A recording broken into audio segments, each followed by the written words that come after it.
Chapter 27.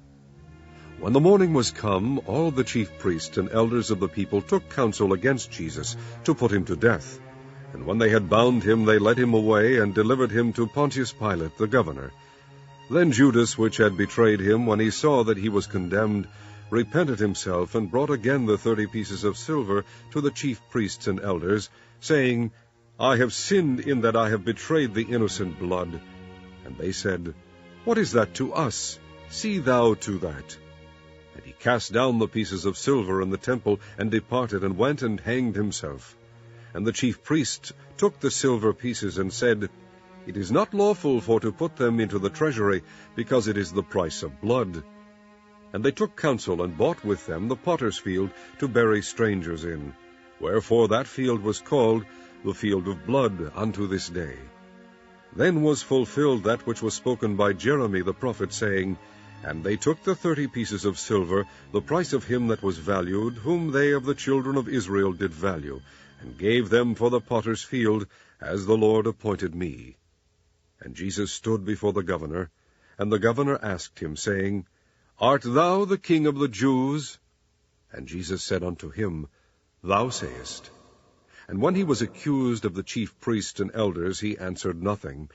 Then said Pilate unto him, Hearest thou not how many things they witness against thee?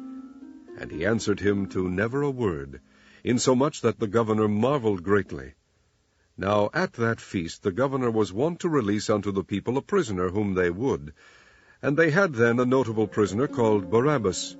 Therefore when they were gathered together, Pilate said unto them, Whom will ye that I release unto you, Barabbas, or Jesus, which is called Christ?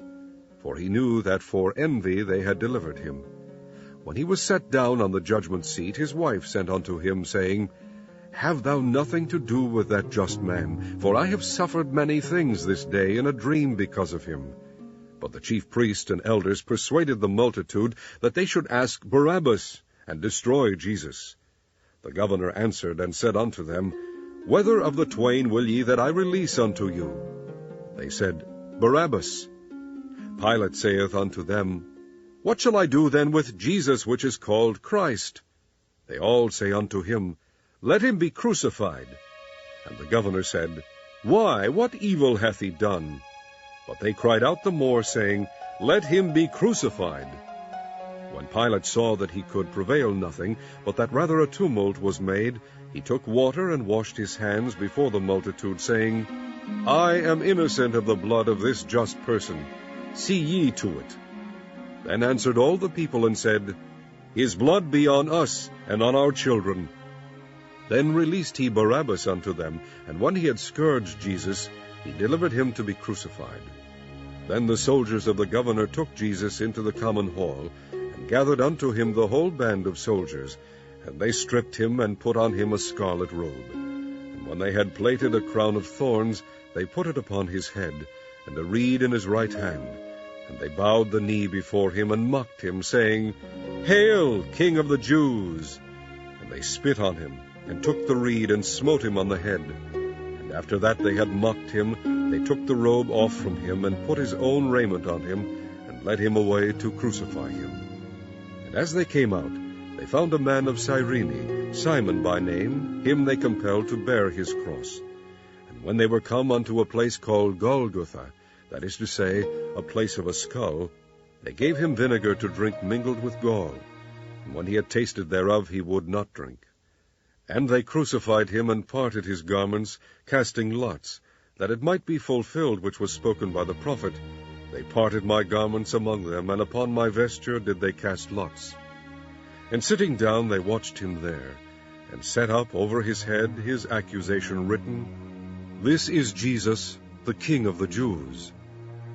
Then were there 2 thieves crucified with him, one on the right hand, and another on the left. And they that passed by reviled him, wagging their heads, and saying, Thou that destroyest the temple, and buildest it in 3 days, save thyself. If thou be the Son of God, come down from the cross. Likewise also the chief priests, mocking him, with the scribes and elders, said, He saved others, himself he cannot save. If he be the King of Israel, let him now come down from the cross, and we will believe him. He trusted in God, let him deliver him now, if he will have him, for he said, I am the Son of God. The thieves also, which were crucified with him, cast the same in his teeth. Now from the 6th hour there was darkness over all the land unto the 9th hour. And about the 9th hour Jesus cried with a loud voice, saying, Eli, Eli, lama sabachthani? That is to say, my God, why hast thou forsaken me? Some of them that stood there, when they heard that, said, This man calleth for Elias. And straightway one of them ran and took a sponge, and filled it with vinegar, and put it on a reed, and gave him to drink. The rest said, Let be, let us see whether Elias will come to save him. Jesus, when he had cried again with a loud voice, yielded up the ghost. And behold, the veil of the temple was rent in twain from the top to the bottom, and the earth did quake, and the rocks rent. And the graves were opened, and many bodies of the saints which slept arose, and came out of the graves after his resurrection, and went into the holy city, and appeared unto many. Now when the centurion, and they that were with him watching Jesus, saw the earthquake and those things that were done, they feared greatly, saying, Truly, this was the Son of God. And many women were there beholding afar off, which followed Jesus from Galilee, ministering unto him, among which was Mary Magdalene, and Mary the mother of James and Joses, and the mother of Zebedee's children. When the even was come, there came a rich man of Arimathea, named Joseph, who also himself was Jesus' disciple. He went to Pilate, and begged the body of Jesus. Then Pilate commanded the body to be delivered. And when Joseph had taken the body, he wrapped it in a clean linen cloth, and laid it in his own new tomb, which he had hewn out in the rock. And he rolled a great stone to the door of the sepulchre, and departed. And there was Mary Magdalene, and the other Mary, sitting over against the sepulchre. Now the next day, that followed the day of the preparation, the chief priests and Pharisees came together unto Pilate, saying, Sir, we remember that deceiver said, while he was yet alive, After 3 days I will rise again. Command therefore that the sepulchre be made sure until the 3rd day, lest his disciples come by night, and steal him away, and say unto the people, He is risen from the dead, so the last error shall be worse than the first. Pilate said unto them, Ye have a watch, go your way, make it as sure as ye can. So they went, and made the sepulchre sure, sealing the stone, and setting a watch.